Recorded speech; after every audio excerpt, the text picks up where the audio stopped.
नमस्कार। आपका अखबार के अंक में आपका स्वागत है। मैं हूं प्रदीप सिंह। कुछ लोग ऐसे होते हैं जिनके गुण धीरे धीरे निखरते हैं, समय के साथ निखरते हैं। जब शुरू में आप उनको देखते हैं तो एक छवि बनती है, लेकिन धीरे धीरे उनका गुण जब पक्का होने लगता है तब उनकी असली छवि सामने आती है। अब मैं आपसे एक पहेली पूछ रहा हूँ। 1947, उससे पहले की बात छोड़ दीजिए, 1947 या आप थोड़ा समय कम करना चाहें तो 1951-52, 51-52 जब से पहला चुनाव हुआ देश में। लोकसभा विधानसभा इसलिए नहीं कह रहा हूं कि उस समय 1952 से 67 तक 4 चुनाव जो है लोकसभा और विधानसभा के साथ साथ हुए। जब से चुनाव होना शुरू हुआ, या कहें जब से संविधान बना 1950 में, 26 जनवरी 1950 को संविधान जो है देश को समर्पित किया गया, सार्वजनिक जीवन में, राजनीतिक जीवन में किसी ऐसे नेता का नाम बताइए जो आरोप की राजनीति करके बहुत ऊपर तक, शिखर तक पहुंचा। शिखर तक तो नहीं कहना चाहिए, लेकिन शिखर के करीब पहुंच गया, जिसकी पूरी राजनीति सिर्फ आरोपों पर आधारित रही हो और जिसने कभी पलटकर माफ़ी न मांगी हो कि हाँ, मुझसे गलती हो गई, मुझसे ये भूल हो गई, मुझे ये नहीं बोलना चाहिए था या नहीं कहना चाहिए था, या ये जो तथ्य मैंने पेश किया ये सही साबित नहीं हुआ, मुझे गलत जानकारी दी गई थी। ऐसा कुछ भी करते रहते हैं लोग सार्वजनिक जीवन में, उस पल्ला झाड़ने के लिए। अगर बात गलत साबित हो गई कि मुझे गलत बताया गया था, जानकारी गलत थी, तमाम तरह के स्पष्टीकरण देते हैं। लेकिन स्पष्टीकरण देने में जिसका कोई विश्वास ही ना हो, ऐसा नेता बताइए। ऐसा नेता बताइए कि जो ये सब करने के बावजूद राष्ट्रीय राजनीति में प्रासंगिक बना रहे, और एक दो नहीं, पूरे 21 साल तक। अब मुझे लगता है आपको थोड़ा अंदाज़ा हो रहा होगा कि मैं किसकी बात कर रहा हूँ। जी हाँ, मैं नेता प्रतिपक्ष, लोकसभा में नेता प्रतिपक्ष और कांग्रेस पार्टी के सर्वोच्च नेता राहुल गांधी की बात कर रहा हूँ। उनकी अगर एक पहचान, एक खूबी आपको बतानी हो तो वो है आरोप लगाने की खूबी है, और इस बात की परवाह किए बिना कि उसका तथ्यों से कोई नाता है कि नहीं। आप कोई भी मुद्दा उठाकर देख लीजिए, चाहे आप देश की सेनाओं की सुरक्षा की बात का मुद्दा देख लें, जो बड़ा सेंसिटिव होता है। आमतौर पर नेता इससे बचने की कोशिश करते हैं कि इसके बारे में जो है कोई ऐसी बात न कहे जो सही ना हो, लेकिन राहुल गांधी को कोई फ़र्क नहीं पड़ता। सर्जिकल स्ट्राइक को खून की दलाली राहुल गांधी ही बोल सकते हैं, इस देश में कोई और नहीं बोल सकता है। बालाकोट एयर स्ट्राइक का मजाक वही उड़ा सकते हैं और कोई नहीं उड़ा सकता। फ्रांस से राफेल डील हुई लड़ाकू विमान खरीदने की, उसमें भ्रष्टाचार की बात, दो सरकारों के बीच में हुई डील में भ्रष्टाचार की बात राहुल गांधी ही कर सकते हैं। और इस तरह की टिप्पणी करें कि सुप्रीम कोर्ट को फटकार लगानी पड़े और सुप्रीम कोर्ट से माफ़ी मांगनी पड़े उनको, और फिर भी सार्वजनिक रूप से कोई माफ़ी न मांगे, ये राहुल गांधी कर सकते हैं। पिछले कुछ सालों से उनका एक नया शौक इसमें जुड़ा है, और वो है कि विदेश जाओ और वहाँ से झूठ बोलो, और ये सिलसिला लगातार चल रहा है। पहले लगता था कि शायद केवल चुनाव, चूँकि 2024 का लोकसभा चुनाव था, उससे पहले से ये सिलसिला शुरू हुआ, तो ये लगा कि जो है शायद वो चुनाव जीतने के लिए या चुनाव में अपनी पार्टी का जनाधार बढ़ाने के लिए ऐसे मुद्दों का सहारा ले रहे हैं। दुनिया की सबसे बड़ी महामारी, 100 साल की, शताब्दी की सबसे बड़ी महामारी है कोरोना। भारत दुनिया के चंद देशों में था जिसने अपनी वैक्सीन डेवलप की है। अपने देशवासियों को तो मुफ्त दिया ही, दुनिया के तमाम देशों को मुफ्त में दिया।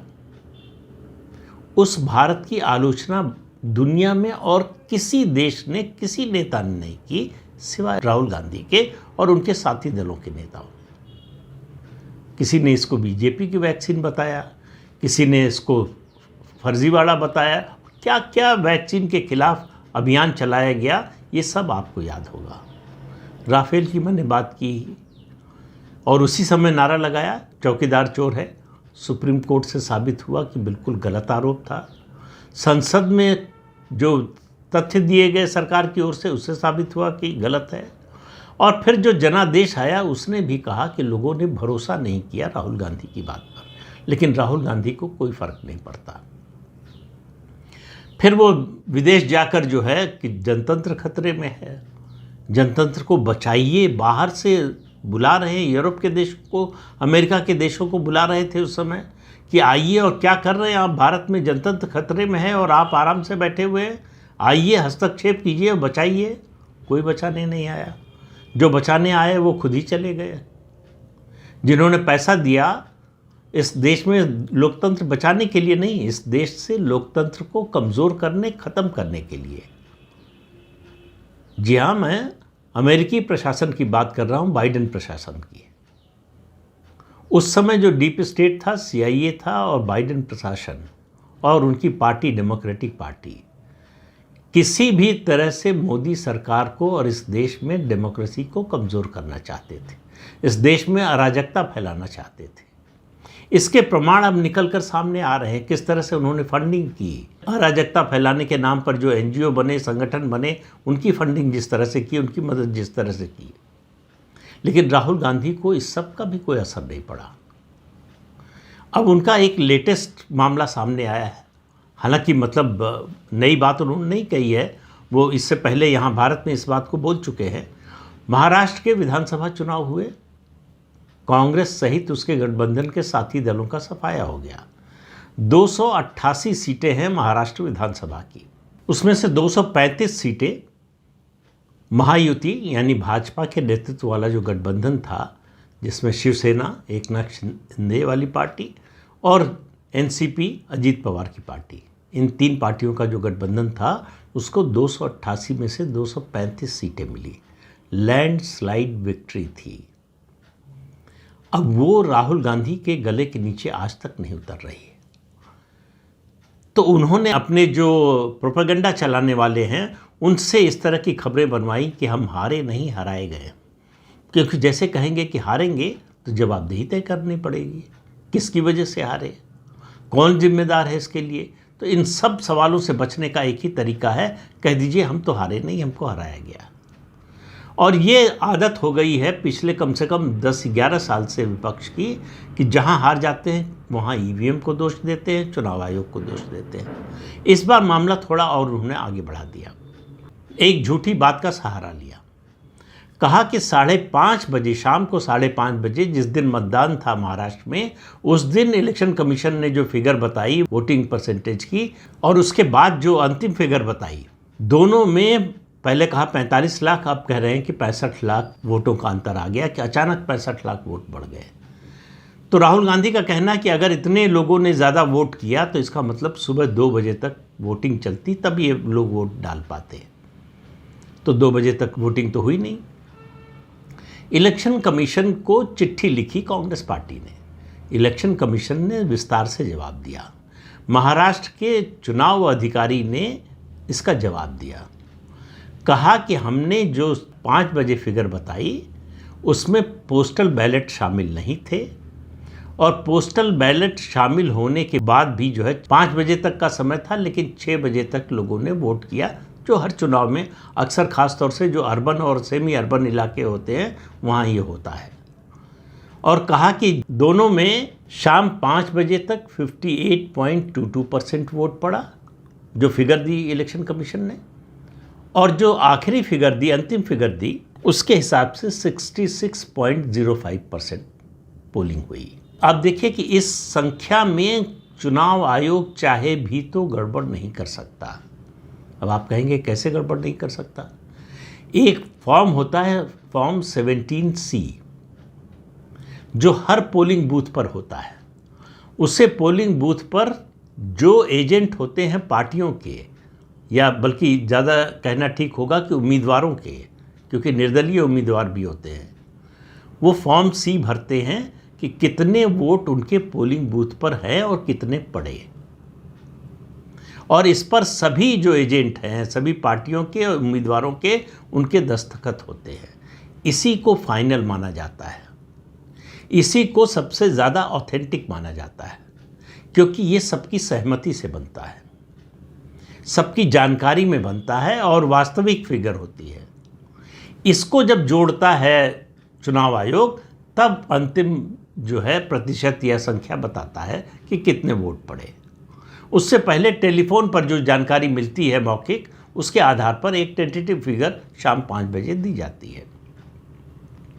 तो इलेक्शन कमीशन ने यह भी कहा कि भाई ऐसा नहीं है कि पहली बार हो रहा। 2019 का उदाहरण दिया कि 2019 में शाम 5 बजे तक 54.43% पोलिंग हुई थी। ये चुनाव आयोग ने ये आंकड़ा दिया था, और अंतिम जो पोलिंग परसेंटेज है वो 61.10% था।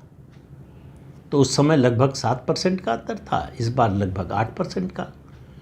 और ये वोट, जैसा मैंने पहले बताया, कि जो अर्बन इलाके हैं या सेमी अर्बन इलाके हैं, देर से लोग वोट देने निकलते हैं, उसकी वजह से बढ़ता है। आखिरी 1 घंटे में 7-8% पोलिंग होना ये कोई अचंभे की बात नहीं है, असंभव बात भी नहीं है।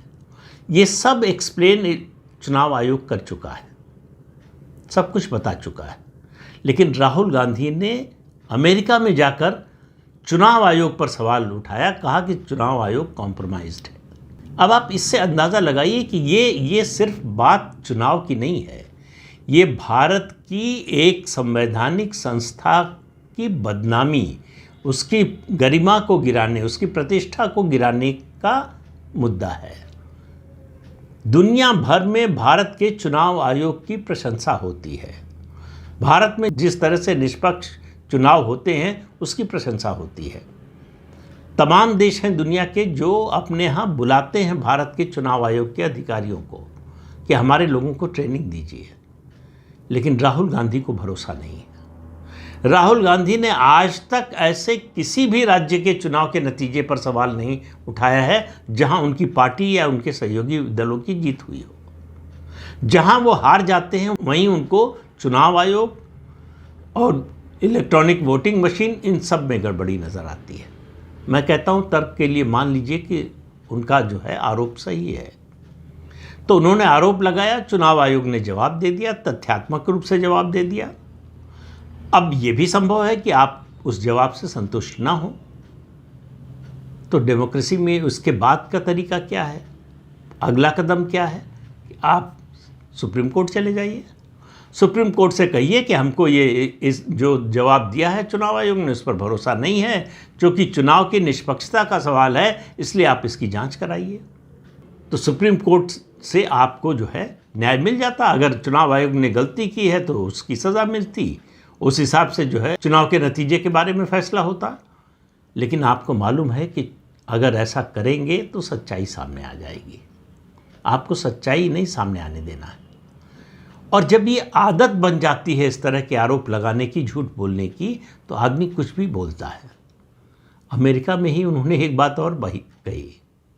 इससे पता चलता है कि तथ्यों के बारे में उनकी सजगता कितनी है, उनकी चिंता कितनी है।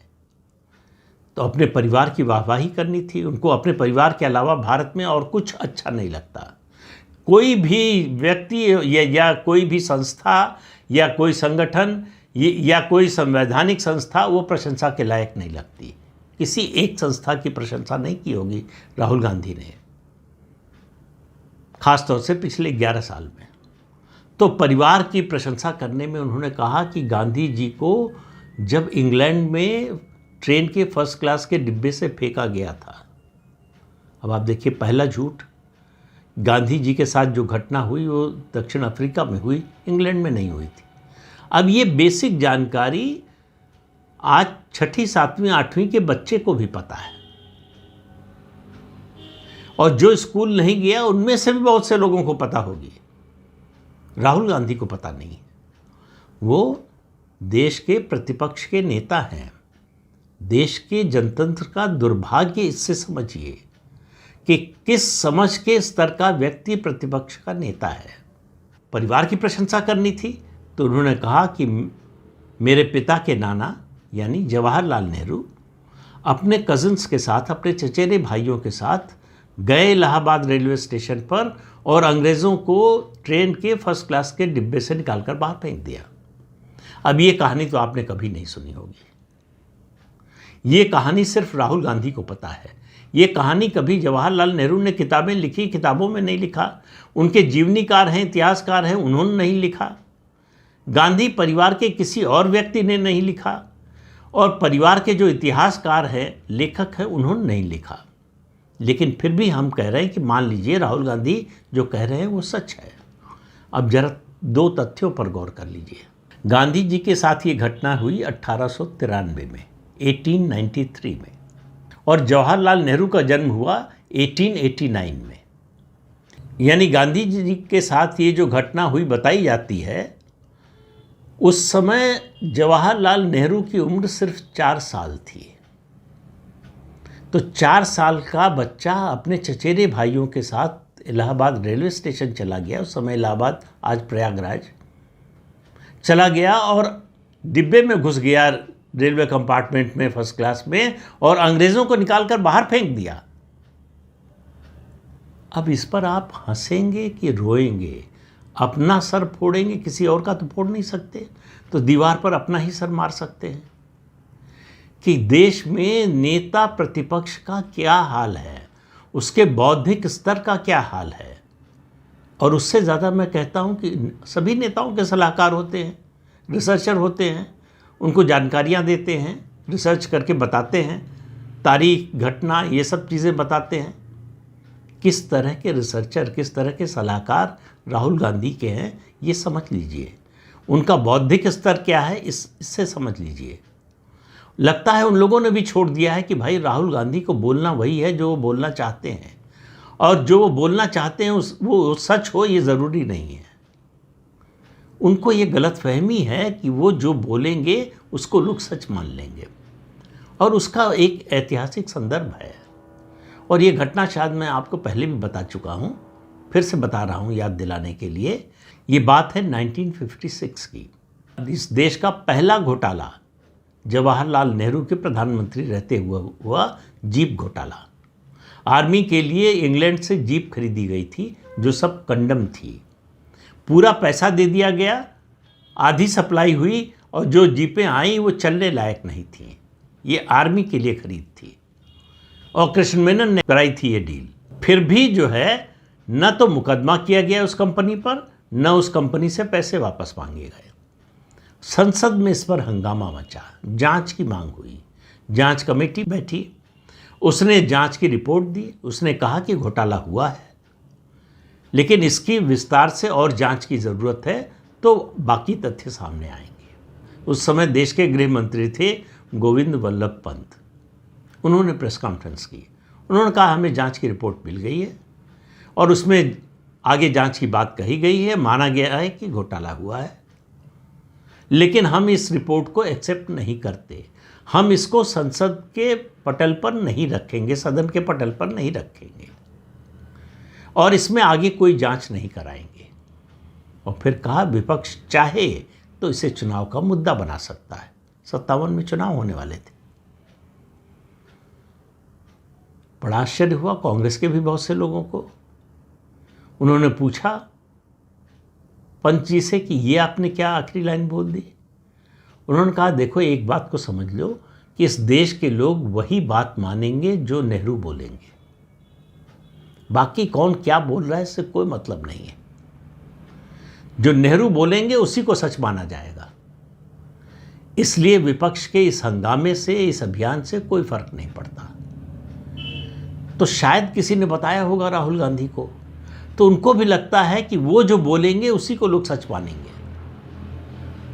लेकिन भाई, एक चीज़ होती है अनुभव, एक चीज़ होती है सच्चाई, वास्तविकता। 25 साल से आप देख रहे हैं कि आप जो बोलते हैं उसको लोग मानने को तैयार नहीं है, लेकिन आप उसी अतीत में जी रहे हैं कि नेहरू जी की बात लोग मानते थे तो मेरी भी मानेंगे। बार बार मतदाता बता रहा है कि हमको आपकी बात पर भरोसा नहीं है, आपकी विश्वसनीयता नहीं है हमारे सामने। लेकिन राहुल गांधी हैं कि इसको मानने को तैयार ही नहीं है। तो उनको लगता है कि उनकी बहुत बड़ी उपलब्धि है कि विदेश जाएं और वहाँ से भारत को गाली दें, भारत को कमतर दिखाने की कोशिश करें, भारत की संस्थाओं की प्रतिष्ठा गिराएं, और प्रधानमंत्री की प्रतिष्ठा तो उनकी नज़र में है ही नहीं, तो इसलिए गिराने की बात ही नहीं है। वो आज तक तीसरी बार प्रधानमंत्री बने हैं नरेंद्र मोदी, अभी तक उनके प्रधानमंत्री बनने को जो जनादेश है उसको स्वीकार नहीं कर पाए। अब इसमें लेटेस्ट जुड़ गया है महाराष्ट्र विधानसभा चुनाव का नतीजा। दरअसल कई चुनाव हार गए ना लोकसभा की बात से। एक तो लोकसभा में 100 का आंकड़ा नहीं छू पाए, कहाँ दावा था कि सरकार बनाने जा रहे हैं, मोदी को रोक देंगे, मोदी को रोक नहीं पाए। फिर लोकसभा के बाद जो चुनाव हुए, हरियाणा में मानकर चल रहे थे, जलेबी की फैक्ट्री खुलवाने तक चले गए थे कि सरकार बन रही है कांग्रेस की, बुरी तरह से हार गए। झारखंड में फिर कह रहा हूँ जेएमएम जीती, कांग्रेस को कुछ नहीं मिला। वहाँ जेएमएम के साथ होने के कारण जो छोटा मोटा खुरचन मिल गई है वो मिल गई है। इसके अलावा जम्मू कश्मीर में चुनाव हुआ तो कांग्रेस पार्टी घाटी से तो साफ ही हो गई, इस बार जम्मू से भी साफ हो गई। जम्मू में भाजपा और कांग्रेस की सीधी लड़ाई होती थी, इस बार भाजपा का वर्चस्व स्थापित हो गया जम्मू में। फिर आया महाराष्ट्र का चुनाव। महाराष्ट्र के लोकसभा चुनाव में कांग्रेस के नेतृत्व वाला जो गठबंधन था उसको अच्छी सफलता मिली थी। तो ये मानकर चल रहे थे कि विधानसभा तो हमारी जीती हुई है। विधानसभा में जो दुर्गति हुई उसका एक ही कारण है कि लोकसभा में जो झूठ बोलकर वोट बटोरा था वो झूठ खुल गया लोगों के सामने। और भाजपा ने जिस संगठित तरीके से इस झूठ का पर्दाफाश किया, लोगों को बताया कि देखिए क्या बोला गया था और क्या सच्चाई है, उसका प्रभाव ये हुआ कि जो समर्थन मिला था लोकसभा चुनाव में वो सब साफ हो गया, वो बाढ़ के पानी की तरह लौट गया। अब उसको स्वीकार कैसे करें? हरियाणा की हार को कैसे स्वीकार करें? जम्मू कश्मीर की हार को कैसे स्वीकार करें? झारखंड में इतने खराब प्रदर्शन को कैसे स्वीकार करें? और महाराष्ट्र जहां उम्मीद थी कि जो है सत्ता में आ रहे हैं वहां और बुरा हाल हो गया, तो कैसे स्वीकार कर ले? फिर जवाबदेही का सवाल आएगा। फिर आएगा कि इसके लिए जिम्मेदार कौन है, उसको क्या सज़ा दी जाए। तो गांधी परिवार के किसी व्यक्ति को तो सज़ा दी नहीं जा सकती है। तो अगर गांधी परिवार फेल हुआ है तो वो उसका फेल्योर नहीं है, ये तिकड़म से किया गया है। जबकि तिकड़म में, राजनीतिक तिकड़म में इस परिवार का कोई सानी नहीं है। अभी जल्दी ही किसी दिन एक वीडियो बनाऊंगा जिसमें बताऊंगा कि कैसे राजनीतिक तिकड़म में महारत हासिल है इस परिवार को, क्या क्या किया है, पूरे देश की राजनीति को किस तरह से बदला है। तो राहुल गांधी, उन्होंने ये आदत बना ली है कि विदेश जाना और वहाँ से भारत की प्रतिष्ठा गिराना, वहाँ से भारत का अपमान करना। और उनको लगता है कि इससे उनका जनाधार बढ़ेगा, इससे उनकी वाहवाही होगी, प्रशंसा होगी। 2 दिन खबर में रहते हैं, सिर्फ इतना होता है। उनके समर्थक ढोल नगाड़ा पीटते हैं जिसका कोई असर आम लोगों पर नहीं होता है, जो होता भी है वो सब नेगेटिव होता है। लेकिन राहुल गांधी तो राहुल गांधी हैं, उनका तो एक ही नारा है, हम नहीं सुधरेंगे। तो वो सुधरेंगे नहीं और जनता उनके प्रति मन बदलेगी नहीं, तो ये सिलसिला ऐसे ही चलता रहेगा। तो इस अंक में इतना ही, अगले अंक में फिर मिलेंगे किसी नए मुद्दे के साथ। तब तक के लिए अनुमति दीजिए। आपसे अनुरोध है कि ये चैनल देखिए, शेयर कीजिए, लाइक कीजिए और सब्सक्राइब जरूर कीजिए। नमस्कार।